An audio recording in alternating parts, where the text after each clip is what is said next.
Las puertas de la percepción. Aldous Huxley.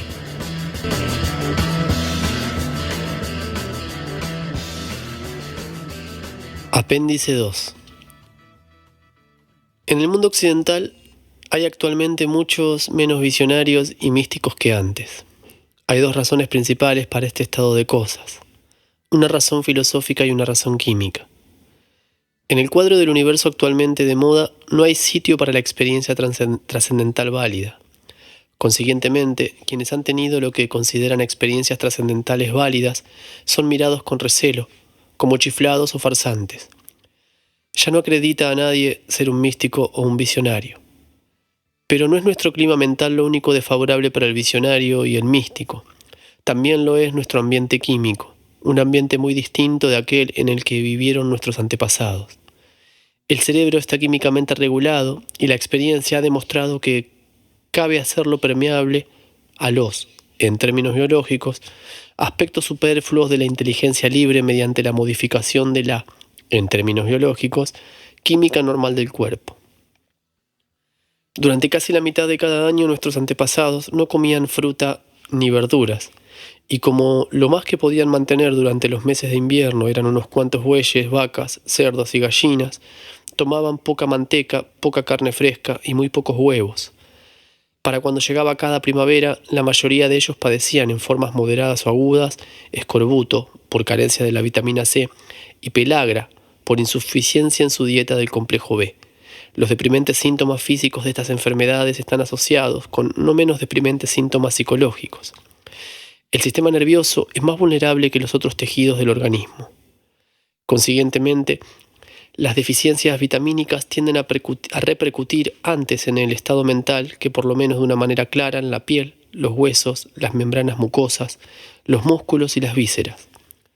El primer resultado de una dieta inadecuada en una disminución de la eficiencia del cerebro como instrumento de sobrevivencia biológica.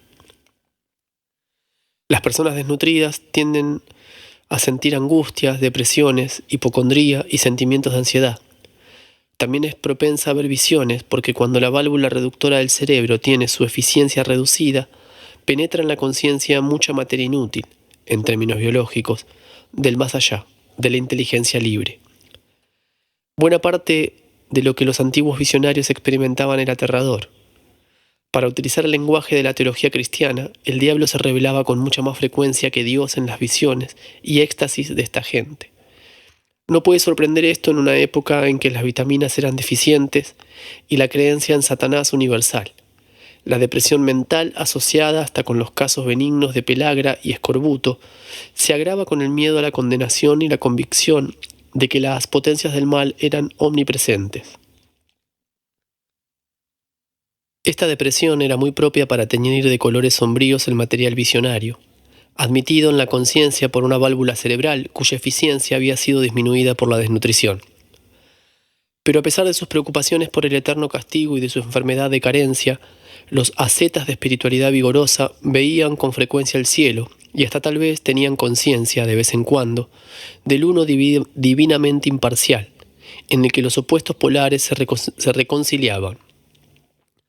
Ningún precio parecía demasiado alto por un vislumbre de la beatitud, por un goce anticipado del conocimiento unificador.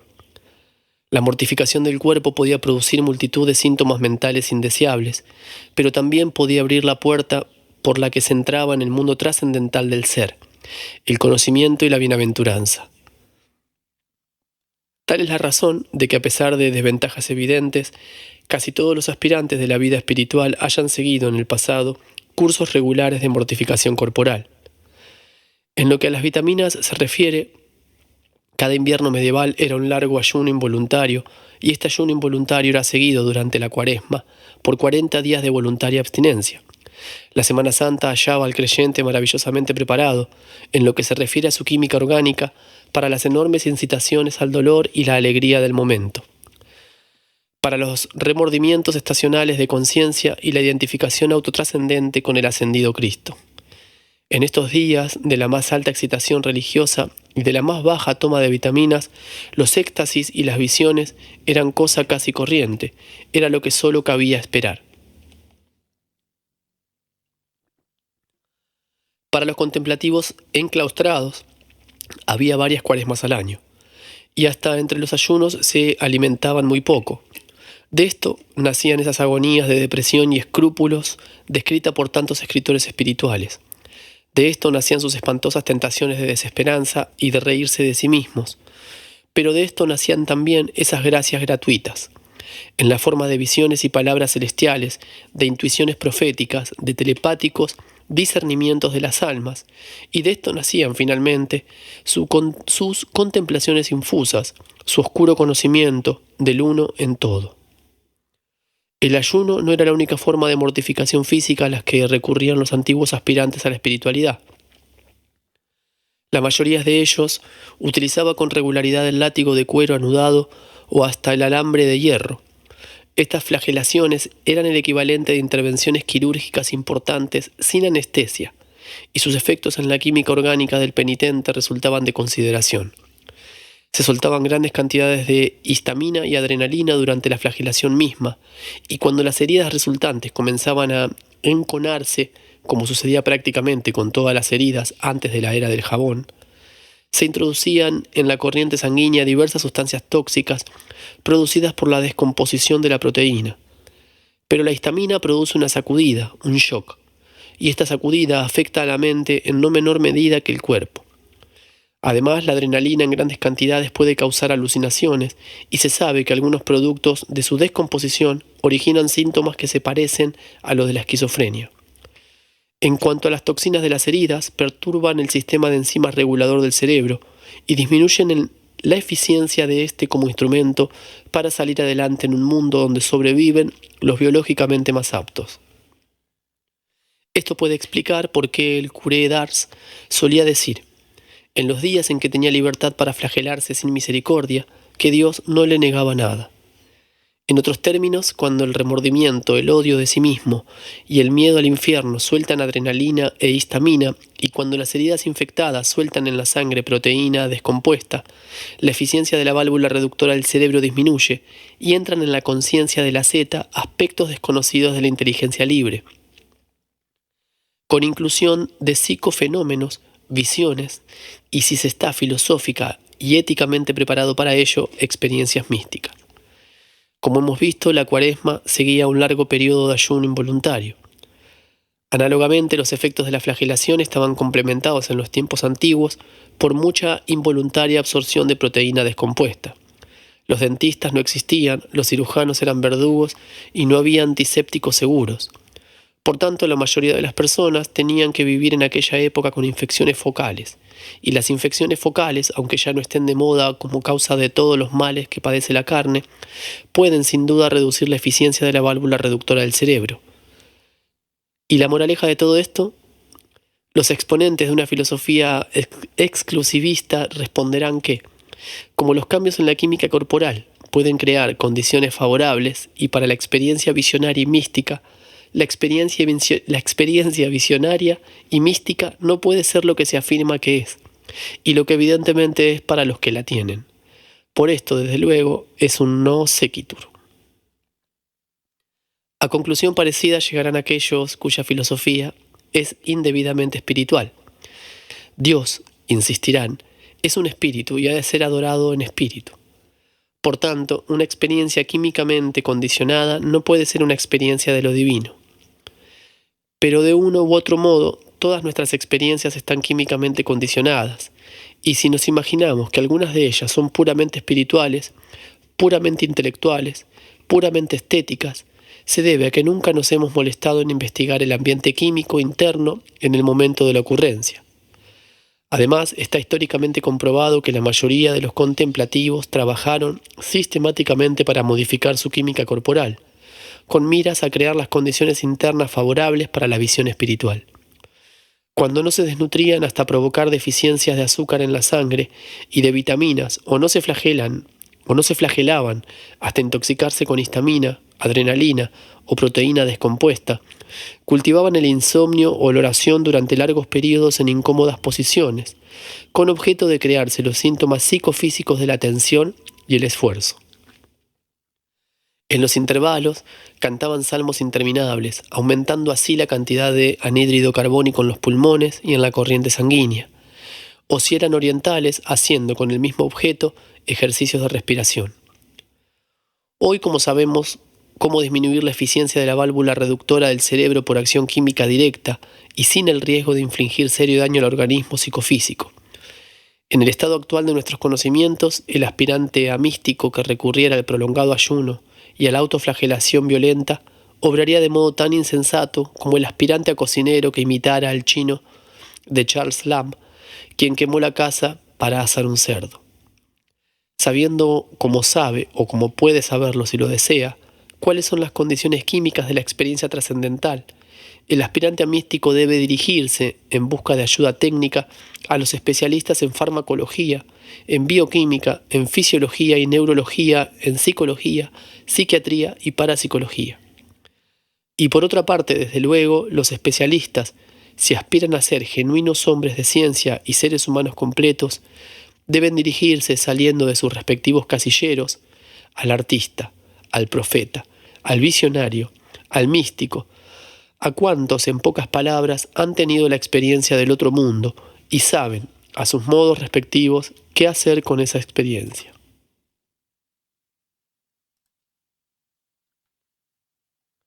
Apéndice 3. Los efectos que recuerdan las visiones y los artificios que inducen a la visión han representado en las diversiones populares un papel más importante que en las bellas artes. Los fuegos artificiales, la pompa y los espectáculos teatrales son artes esencialmente visionarias. Por desgracia, son también artes efímeras, cuyas antiguas obras maestras solo nos son conocidas por lo que nos han contado. Nada queda de los triunfos romanos, los torneos medievales, las mascaradas jacobinas, la larga sucesión de coronaciones, bodas reales y decapitaciones solemnes, las canonizaciones de santos y los entierros de papas. Lo más que podemos esperar respecto a estas magnificencias es que renazcan numerosas algún día. Un rasgo interesante de estas artes visionarias populares es su íntima dependencia de la tecnología contemporánea. Los fuegos artificiales, por ejemplo, no fueron antaño más que fogatas, pero he de añadir que hoy mismo una buena fogata en la oscuridad de la noche es uno de los espectáculos más mágicos y arrobadores. Contemplándolo, cabe comprender la mentalidad del campesino mexicano, quien se lanza a quemar media hectárea de monte abajo para plantar su maíz, pero queda encantado si por un feliz accidente arde con llamas brillantes y apocalípticas varios kilómetros cuadrados del bosque.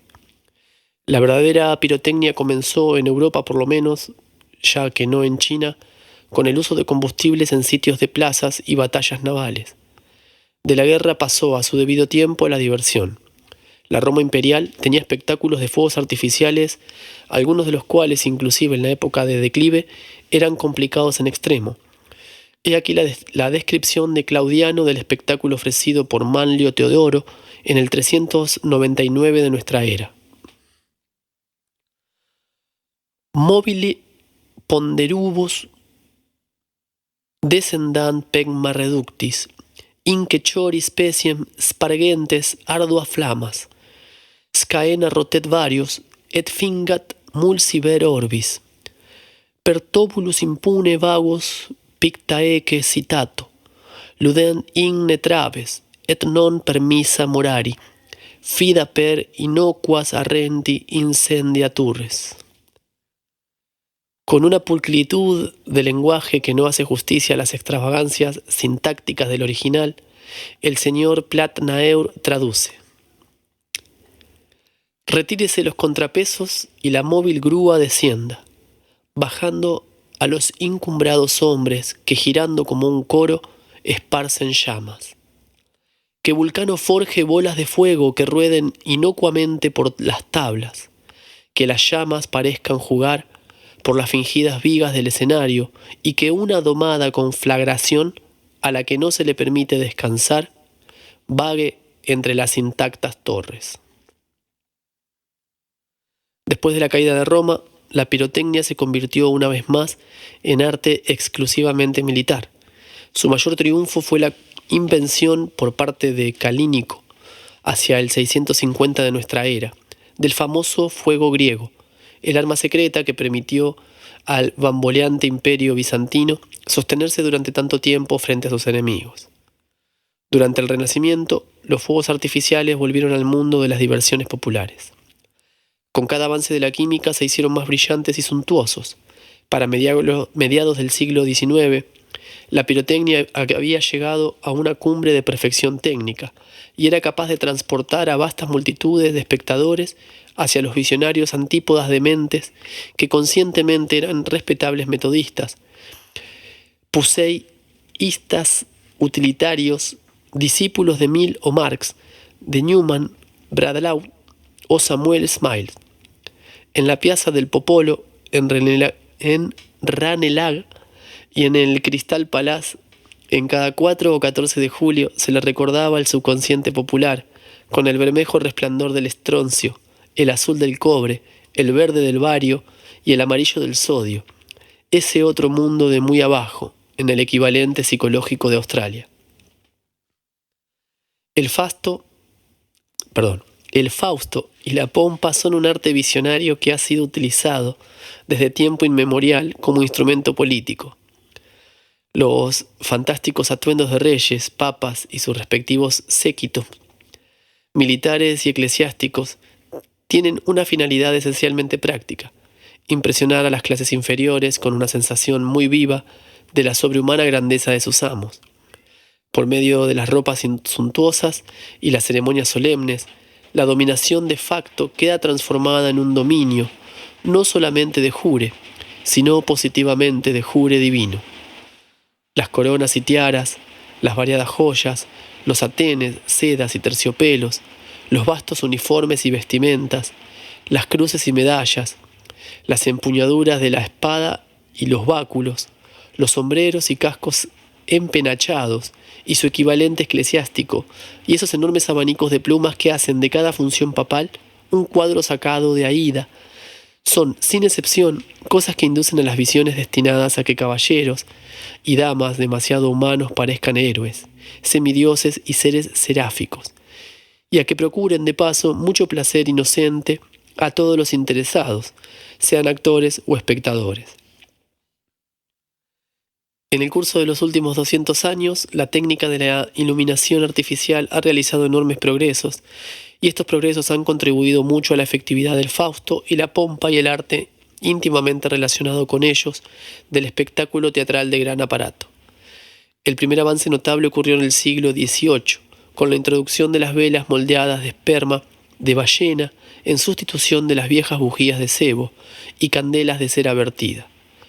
Luego vino la invención del pabilo nebular de Argand, que procura aire a la llama tanto por dentro como por fuera. Siguieron enseguida las chimeneas de vidrio, y esto hizo posible por primera vez en la historia quemar petróleo con una luz brillante y contemplante sin humo. El gas de carbón fue empleado por primera vez en la iluminación a comienzos del siglo XIX, y en 1825 Thomas Drummond halló un modo práctico de quemar cal hasta la incandescencia por medio de una llama de gas de oxígeno, hidrógeno u oxígeno-carbón. Entretanto, habían sido adoptados los reflectores parabólicos para concentrar la luz en un estrecho haz. El primer faro inglés equipado con un reflector así fue construido en 1790. Repito, el primer faro inglés equipado con un reflector así fue construido en 1790. La influencia que estas invenciones tuvieron en la pompa y el espectáculo de gran aparato fue muy honda. En los tiempos antiguos, las ceremonias cívicas y religiosas solo podían celebrarse de día, y los días nubosos eran tan frecuentes como los despejados, o a la luz después de la puesta del sol, de lámparas y antorchas humosas o de débiles y vacilantes velas. Argand, Drummond, el gas, la cal y 40 años después la electricidad hicieron posible evocar en medio del ilimitado caos de la noche riquísimos universos islas en los que el brillo de metales y gemas y el suntuoso lustre de terciopelos y brocados se intensificaban hasta un punto máximo de lo que podríamos llamar significado intrínseco.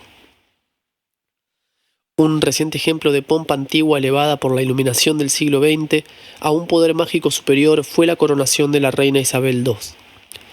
Con la película del acontecimiento, se salvó del olvido un ritual de arrobador esplendor que hasta ahora había sido siempre el sino de solemnidades así. El ritual ha quedado preservado, brillando preternaturalmente bajo los torrentes de luz, para deleite de vastos públicos contemporáneos y futuros. En el teatro se practican dos artes distintos y separados: el arte humano del drama y el arte del espectáculo visionario del otro mundo. Cabe combinar elementos de las dos artes en una, como sucede con frecuencia en producciones complejas de Shakespeare, para que el público disfrute de un tableau vivant en el que los actores permanecen quietos, o si se mueven únicamente de modo no dramático, de modo no ceremonioso o procesional, o en un baile solemne. Nuestro interés no está aquí en el drama, sino en el espectáculo teatral, que es simplemente el gran aparato sin sus armónicos políticos o religiosos. En las artes menores visionarias del sastre de teatro y del diseñador de joyas para la escena, nuestros antepasados fueron maestros consumados. Tampoco, a pesar de su dependencia del poder muscular sin ayudas, estuvieron muy detrás de nosotros en la creación y el funcionamiento de máquinas teatrales, en la invención de efectos especiales. En las mascaradas de los tiempos isabelinos y de los primeros Estuardo, era cosa corriente que surgieran demonios del piso, y también eran frecuentes las apocalipsis y las más asombrosas metamorfosis. Se gastaban en estos espectáculos sumas enormes. El Colegio de Abogados, por ejemplo, ofreció a Carlos I una función teatral que costó más de 20.000 libras, en una fecha en que el poder adquisitivo de la libra era 6 o 7 veces mayor que el actual.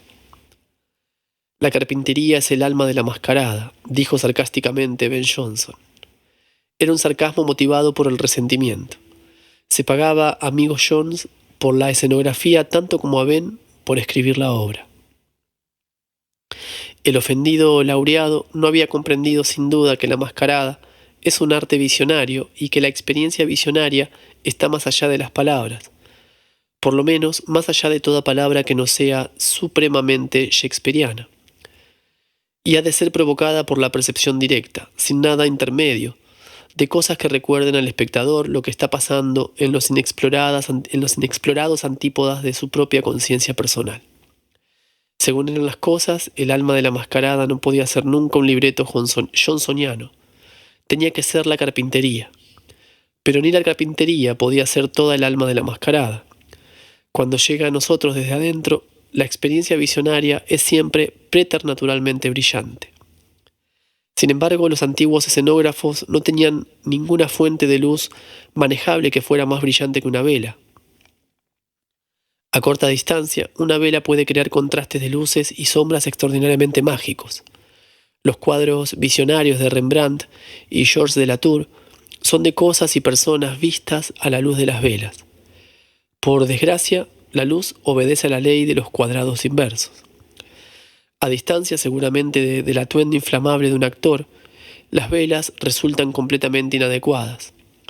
A 5 metros, por ejemplo, harían falta 100 de las mejores velas de cera para producir la iluminación efectiva de una bujía a medio metro.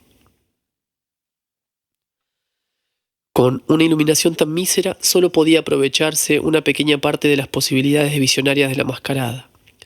De hecho, sus posibilidades visionarias no se realizaban hasta mucho después que hubiera dejado de existir en su forma original.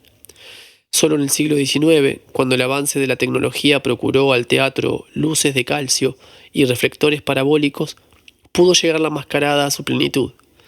Los tiempos victorianos fueron la edad gloriosa de la llamada pantomima de Navidad y de los espectáculos de gran aparato. Hasta los títulos de Alí Baba, el rey de los pavos reales, la rama de oro y la isla de las gemas son mágicos. El alma de la magia teatral era la carpintería y el vestuario. Su espíritu interno, sus scintillae animae, eran el gas y la luz de calcio, y después de 1880 la electricidad. Por primera vez en la historia de la escena, haces de las más brillantes incandescencia transfiguraban cuanto en la escena había: telones, vestidos, el vidrio y el similar de las joyas, de manera que todo esto se hacía capaz de transportar al espectador hacia el otro mundo, el que se halla al fondo de toda mente. Por muy perfecta que sea su adaptación a las exigencias de la vida social, inclusive a la vida social de Inglaterra en plena era victoriana. Hoy estamos en la afortunada condición de derrochar 500.000 de caballos de fuerza en la iluminación nocturna de una metrópoli. Y sin embargo, a pesar de esta desvalorización de la luz artificial, el espectáculo teatral conserva su vieja magia atrayente. Encarnada en los ballets, las revistas y las comedias musicales, el alma de la mascarada sigue en marcha. Las lámparas de 1000 vatios y los reflectores parabólicos proyectan haces de luz preternaturales, y la luz preternatural procura, a cuanto toca, color y significado preternaturales. Hasta el espectáculo más tonto puede resultar maravilloso. Es el caso de un nuevo mundo llamado a restablecer el equilibrio del viejo, de un arte visionario que compensa las deficiencias del drama demasiado humano. La invención de Athanasius Kircher, si fue realmente suya, fue bautizada desde el principio como linterna mágica. Este nombre fue adoptado en todas partes como perfectamente adecuado para una máquina cuya materia prima era la luz y cuyo producto acabado era una imagen en colores que surgían de la oscuridad. Para hacer más mágica todavía las sesiones de linterna mágica, los sucesores de Kircher idearon una serie de métodos para procurar vida y movimiento a las imágenes proyectadas. Hubo placas corredizas, cromotrópicas, consistentes en 2 discos de vidrio pintado que podían girar en direcciones opuestas, produciendo una tosca imitación, aunque siempre efectiva, de esos dibujos tridimensionales perpetuamente cambiantes que han sido percibidos virtualmente por cuantos han tenido una visión, sea espontánea o inducida por las drogas, el ayuno o la lámpara estroboscópica. Luego hubo esas vistas que se disolvían, que recordaban al espectador las incesantes metamorfosis que se producen en las antípodas de la conciencia cotidiana. Para que una escena se transformara imperceptiblemente en otra, se utilizaron 2 linternas mágicas que proyectaban en la pantalla imágenes coincidentes. Cada linterna estaba provista de un obturador, dispuesto de modo que la luz de una pudiera ser progresivamente disminuida, mientras la de la otra, en un principio completamente oscurecida, se hacía cada vez más brillante. De este modo, la vista proyectada por la primera linterna quedaba insensiblemente reemplazada por la vista de la segunda para deleite y asombro de los espectadores. Otra invención fue la de la linterna mágica móvil, que proyectaba su imagen en una pantalla semitransparente, a cuyo otro lado se sentaba el público. Cuando la linterna era trasladada sobre ruedas hasta muy cerca de la pantalla, la imagen proyectada era muy pequeña. Luego, a medida que la linterna se alejaba, la imagen se hacía mayor. Un aparato automático de enfoque mantenía nítidas las cambiantes imágenes a todas las distancias. La palabra fantasmagoría fue acuñada en 1802 por los inventores de esta nueva clase de espectáculo visual. Todos estos perfeccionamientos en la tecnología de las linternas mágicas fueron contemporáneos de los poetas y pintores del Renacimiento romántico, y es posible que ejercieran cierta influencia en la elección de temas y en los modos de tratarlos. La reina Mab y la rebelión del Islam, por ejemplo, están llenos de vistas que se disuelven y fantasmagorías. Las descripciones que hace Keats de escenas y personas, de interiores, muebles y efectos de luz tienen la intensa cualidad radiante de las imágenes en colores sobre una pantalla blanca en una habitación oscura. Las representaciones por parte de John Martin de Satanás y Baltasar, del infierno, Babilonia y el diluvio, están manifiestamente inspiradas en las placas giratorias de la linterna y en los tableaux vivants dramáticamente iluminados por la luz de calcio. El equivalente en el siglo XX de las sesiones de linterna mágica es la película en colores. En las enormes y costosas películas espectaculares sigue su marcha el alma de la mascarada, en ocasiones pasándose de la raya, pero a veces con buen gusto y una real comprensión de la fantasía inductora de visiones. Además, gracias a la tecnología siempre en avance, los documentales en colores han demostrado ser, cuando están en hábiles manos, una nueva forma muy notable de arte visionario popular. Viene derechamente del otro mundo esa vegetación de cactus inmensamente aumentada en la que, al acabar el desierto viviente de Disney, el espectador se siente sumergido. ¿Y qué visiones más arrobadoras hay en las mejores de las películas sobre la naturaleza, con el follaje movido por el viento, las texturas de rocas y arenas, las sombras y los reflejos de esmeralda en la hierba o los juncales, las aves, los insectos y los cuadrúpedos en pos de sus afanes en los matorrales o entre los árboles del bosque? Aquí están los mágicos primeros términos de paisajes que fascinaron a los tejedores de tapices Mille-Feuillet, a los pintores medievales de jardines y escenas de caza. Aquí están los agrandados y aislados detalles de naturaleza viva con los que los artistas del lejano oriente hicieron algunas de sus más bellas pinturas. Y hay luego lo que podría llamarse el documental deformado, una extrema nueva forma de arte visionario, admirablemente ejemplificada en la película New York, New York, de Francis Thompson. En esta extrañísima y bellísima película, vemos cómo se manifiesta la ciudad de Nueva York cuando se la fotografía a través de prismas multicolores o se reflejan dorsos de cucharas, pulidos cubos de ruedas o espejos esféricos y parabólicos. Reconocemos casas, personas, escaparates y taxis, pero los reconocemos como elementos de esas geometrías vivas que son tan características de la experiencia visionaria. La invención de este nuevo arte cinematográfico parece presagiar, gracias a Dios, la pronta liquidación de la pintura no figurativa. Los pintores de lo no figurativo suelen decir que la fotografía en colores ha reducido los retratos y paisajes a la categoría de absurdidades ociosas. Esto es, desde luego, completamente inexacto. La fotografía en colores se limita a registrar y preservar, en una forma fácilmente reproducible, las materias primas con las que trabajan los retratistas y paisajistas. Utilizada como la utiliza el señor Thompson, la cinematografía en colores hace mucho más que registrar y preservar las materias primas del arte no representativo. Entrega en realidad un producto acabado. Al ver New York, New York, quedé asombrado, advirtiendo que casi todos los recursos pictóricos ideados por los viejos maestros del arte no figurativo y reproducidos ad nauseam por los académicos y amanerados de la escuela, durante los últimos 40 años o más, hacían su aparición, vivos, resplandecientes, intensamente significativos, en la sucesión de imágenes de esta película del señor Thompson. Nuestra posibilidad de proyectar un poderoso haz de luz nos ha permitido algo más que crear nuevas formas de arte visionario. También ha procurado a una de las artes más antiguas, la de la escultura, una cualidad visionaria que antes no poseía. He hablado en un párrafo anterior de los mágicos efectos que la fuerte iluminación tiene en los monumentos antiguos y los objetos naturales.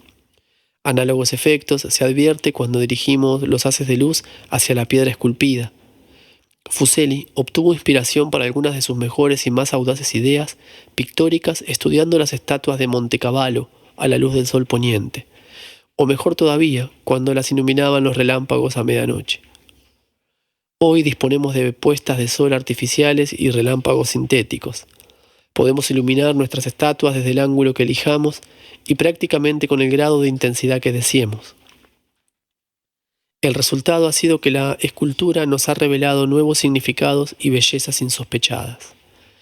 Visitemos el Louvre una noche, cuando las antigüedades griegas y egipcias están fuertemente iluminadas. Nos encontraremos con nuevos dioses, ninfas y faraones. Conoceremos al apagarse un foco y encenderse otro en un ángulo distinto a toda una familia de desconocidas victorias de Samotracia. Lo pasado no es algo fijo e inalterable. Sus hechos son descubiertos de nuevo por cada generación sucesiva.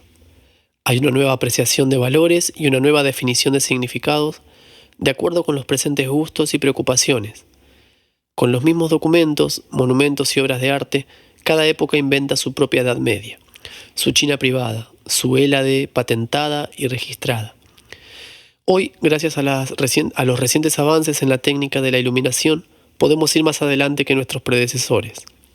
No solo hemos dado una nueva interpretación a las grandes obras de escultura que nos han sido legadas, de hecho, hemos logrado alterar la apariencia física de estas obras. Las estatuas griegas, según las vemos iluminadas por una luz que nunca hubo en tierra o mar, y fotografiadas luego en una serie de fragmentarios primeros planos desde los ángulos más inverosímiles, apenas se parecen a las estatuas griegas vistas por críticos de arte, y el público general en las penumbrosas galerías y las pulcras láminas de tiempos pasados.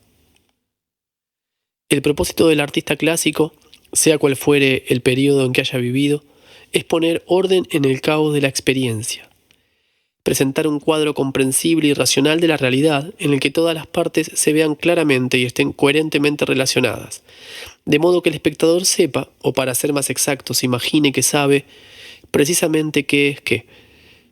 A nosotros no nos trae este ideal de ordenación racional. Consiguientemente, cuando nos vemos ante obras de arte clásico, utilizamos todos los medios a nuestro alcance para que parezcan algo que no son, algo que nunca se quiso que fueran. En una obra cuya esencia, en su unidad de concepción, elegimos un rasgo aislado, dirigimos sobre él nuestros reflectores y lo imponemos, al margen del contenido total, a la conciencia del observador. Cuando un contorno nos parece demasiado continuo, demasiado evidente, lo rompemos, haciendo que alternen las sombras con franjas de fuerte luz. Cuando fotografiamos una figura o un grupo esculpidos, utilizamos la cámara para aislar una parte que luego exhibimos en enigmática independencia del conjunto. De esta manera podemos desclasificar al más severo de los clásicos, sometido al tratamiento de la luz y fotografiado por un fotógrafo experto. Un Fidias se convierte en una pieza de expresionismo gótico y un Praxíteles se transforma en un fascinante objeto surrealista sacado de la más cenagosa profundidad del subconsciente. Esto tal vez sea malo como historia del arte, pero nos procura, indudablemente, enormes satisfacciones. Apéndice 4. Pintor de cámara primeramente del duque de su Lorena natal y luego del rey de Francia, Georges de Latour fue tratado durante su vida como el gran artista que manifiestamente era. Con el advenimiento de Luis XIV y la aparición, el deliberado cultivo de un nuevo arte de Versalles, aristocrático en el tema y lúcidamente clásico en el estilo, la reputación de este hombre antes famoso sufrió un eclipse tan completo que al cabo de un par de generaciones había sido olvidado hasta su nombre, y sus 4 supervivientes fueron atribuidos a Lenain, a Hontrost, a Zurbarán, a Murillo y hasta a Velázquez. El nuevo descubrimiento de Latour comenzó en 1915 y quedó casi completado en 1934, cuando el Louvre organizó una notable exposición de los pintores de la realidad. Ignorado durante casi 300 años, uno de los más ilustres pintores franceses había regresado a reclamar sus legítimos derechos. Georges de Latour fue uno de esos visionarios extrovertidos cuyo arte refleja fielmente ciertos aspectos del mundo exterior, pero los refleja en un estado de transfiguración, de modo que hasta el detalle más insignificante se convierte en intrínsecamente significativo, en una manifestación de lo absoluto. La mayoría de sus composiciones son figuras vistas a la luz de una sola vela. Una sola vela, como Caravaggio y los españoles han demostrado, puede producir enormes efectos teatrales. Pero Latour no buscaba estos efectos. No hay nada dramático en sus cuadros, nada trágico, patético o grotesco. Ninguna representación de acción, ninguna apelación a esas emociones cuya excitación y posterior apaciguamiento reclama el público que va al teatro. Sus personajes son esencialmente estáticos. Nunca hacen nada. Están simplemente como están un faraón de granito, una bodhisattva de Hemer o uno de los ángeles de achatados pies de Piero. Y la bujía única es utilizada en todos los casos para subrayar esta permanencia, intensa pero tranquila, impersonal. Al exhibir cosas corrientes a una luz desusada, la llama hace manifiesto el misterio vivo y la inexplicable maravilla de la mera existencia. Hay tan poca religiosidad en los cuadros que en muchos casos es imposible decidir si estamos ante una ilustración de la Biblia o un estudio de modelos a la luz de la vela. ¿Es la natividad en Renés la natividad o meramente una natividad? ¿Es meramente eso el cuadro de un viejo o dormido al que contempla una muchacha? ¿Es meramente eso el cuadro de un viejo dormido al que contempla una muchacha? ¿O se trata de San Pedro en la prisión visitado por el ángel liberador?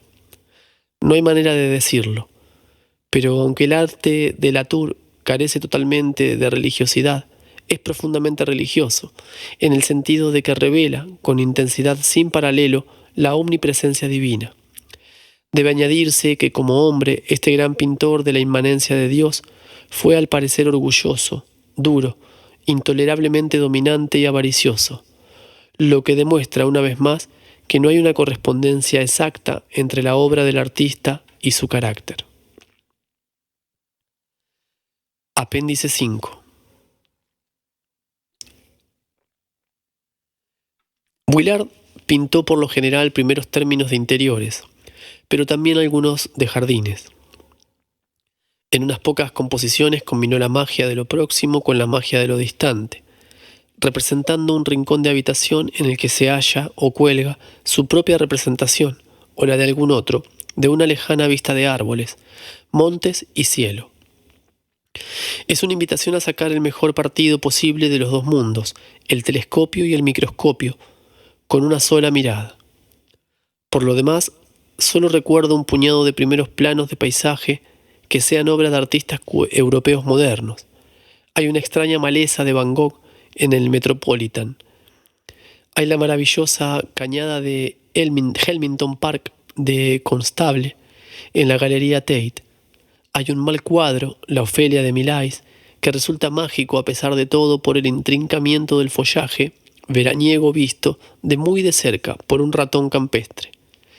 Y recuerdo un Delacroix contemplado hace tiempo en una exposición de cuadros prestados para la ocasión, de corteza, hojas y brotes en un primer plano absoluto. Habrá, claro está, otros, pero o los he olvidado o no los he visto nunca. En todo caso, no hay en Occidente nada comparable a las interpretaciones chinas y japonesas de la naturaleza vista muy de cerca. Un ramaje de ciruelo en flor, medio metro de tallo de bambú con sus hojas, pinzones u otros pajarillos vistos apenas un largo de brazo entre ramas, toda clase de flores y follajes, de aves, peces y pequeños mamíferos. Cada vida diminuta está representada como el centro de su propio universo, como el propósito, en su propia estimación, para el que este mundo y cuanto contiene fue creado, cada una proclama su propia declaración específica e individual frente al imperialismo humano. Cada una, por irónica deducción, ridiculiza nuestras absurdas pretensiones de establecer normas meramente humanas para la conducción del juego cósmico. Cada una repite calladamente la divina tautología: yo soy el que soy. La naturaleza a media distancia es conocida, tan conocida que llegamos a creer que realmente sabemos todo lo referente a ella. Vista desde muy cerca, desde muy lejos o desde un ángulo desusado, nos parece inquietamente extraña, maravillosa y más allá de toda comprensión. Los primeros planos de paisajes de China y Japón son otras tantas ilustraciones del tema de que el samsara y el nirvana son uno, que lo absoluto se manifiesta en toda apariencia. Estas grandes y sin embargo pragmáticas verdades metafísicas fueron expuestas por los artistas de inspiración zen, del lejano oriente, todavía de otra manera. Todos los objetos de su escrutinio desde muy cerca fueron representados en un estado al margen de toda relación, sobre el vacío de seda o papel vírgenes. Así aisladas, estas apariencias transitorias adoptan una especie de absoluta cosa en sí. Los artistas occidentales han apelado a este recurso al pintar figuras sagradas, retratos y en ocasiones objetos naturales a cierta distancia. El molino de Rembrandt y los cipreses de Van Gogh son ejemplos de paisajes distantes en los que un solo rasgo ha sido hecho absoluto mediante el aislamiento. El poder mágico de muchos de los aguafuertes, dibujos y pinturas de Goya puede ser explicado por la circunstancia de que sus composiciones adoptan casi siempre la forma de unas cuantas siluetas o hasta de una silueta única, con un fondo totalmente vacío. Estas formas poseen la cualidad visionaria del significado intrínseco, realzado por el aislamiento y la falta de relación hasta una intensidad preternatural. En la naturaleza, como en la obra de arte, el aislamiento de un objeto tiende a procurarle un carácter absoluto, a darle un significado más que simbólico que se identifica con el ser.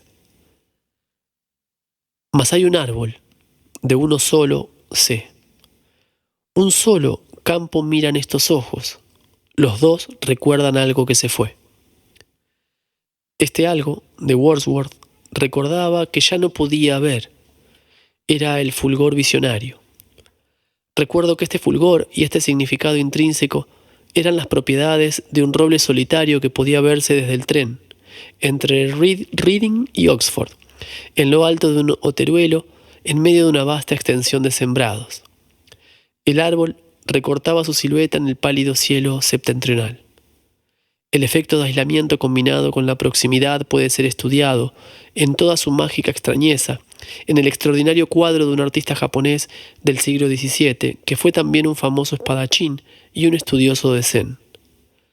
La pintura representa a un alcaudón posado en el punto de una desnuda rama, a la espera sin propósito, pero en un estado de tensión extrema. El ave surge del vacío, de la eternidad sin nombre ni forma, que es, sin embargo, la misma sustancia del universo múltiple, concreto y transitorio.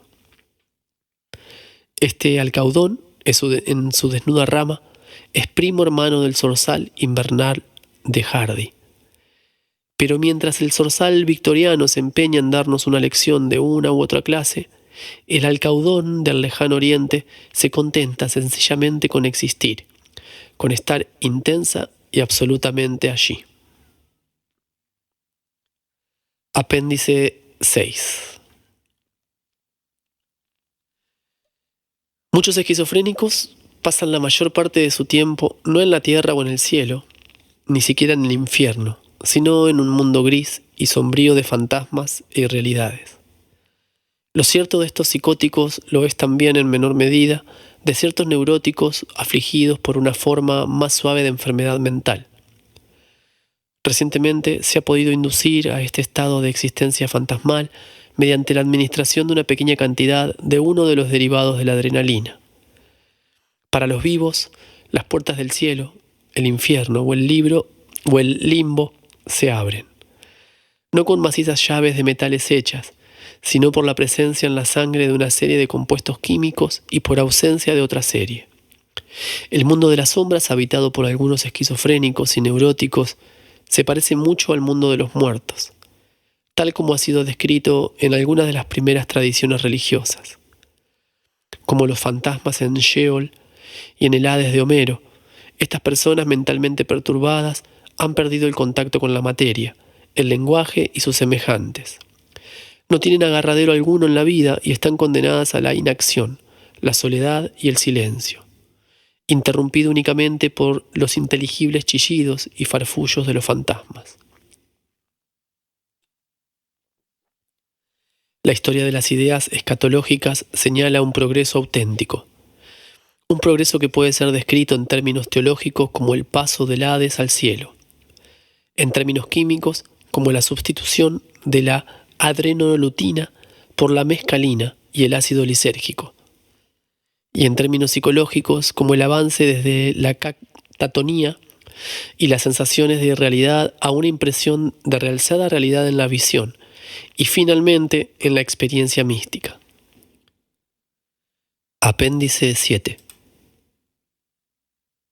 Harry Cole era un visionario negativo, porque si bien su arte era casi obsesivamente fiel a la naturaleza, lo era a una naturaleza mágicamente transfigurada, en su percepción y en el mundo de expresarla para peor.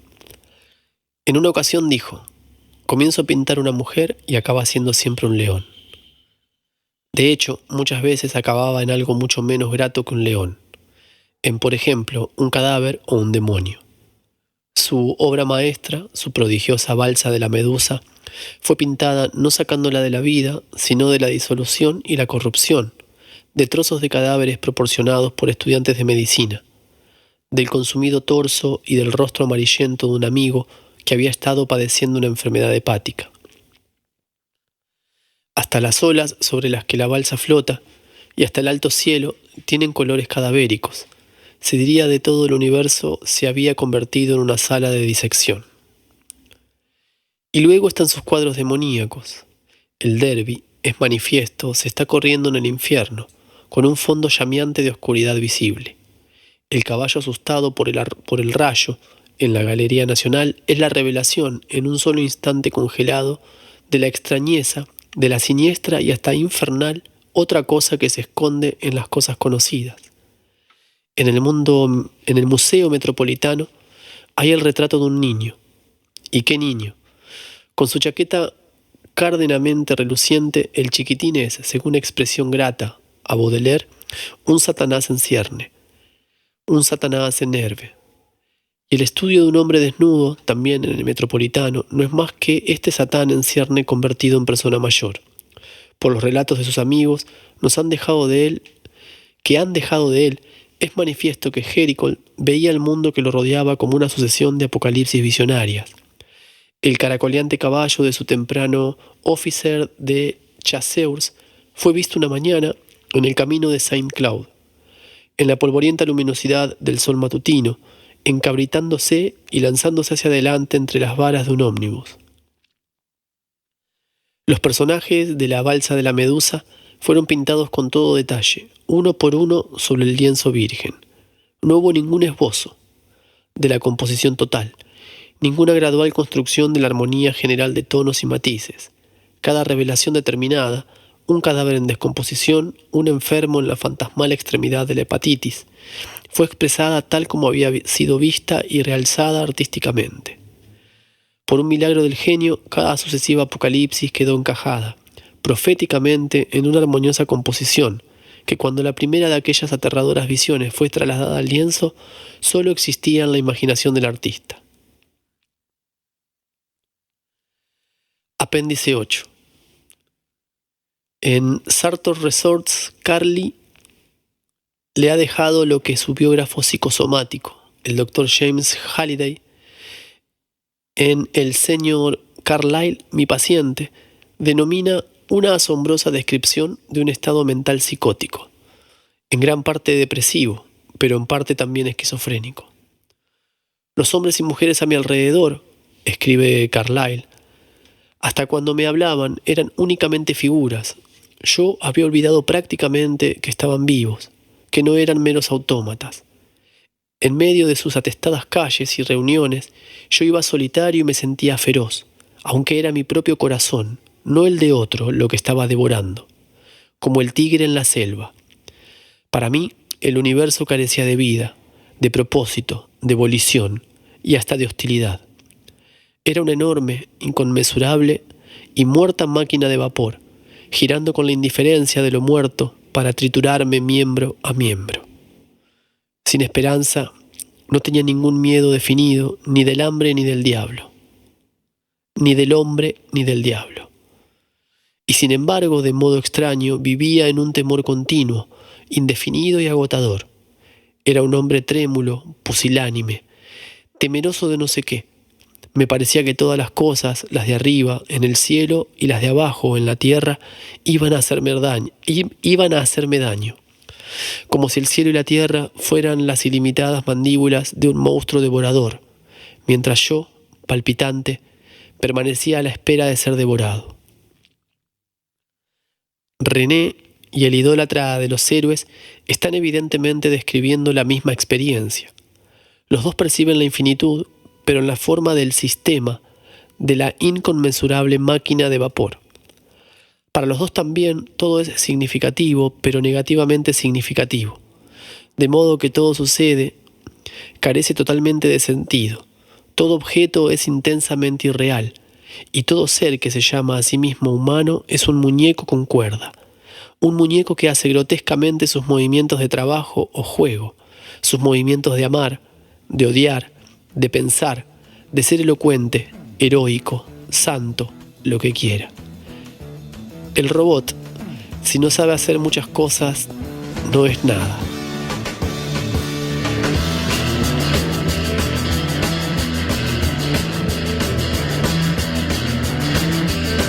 Fin de esta experiencia a través de este fascinante libro, Las puertas de la percepción, cielo e infierno, de Aldous Huxley.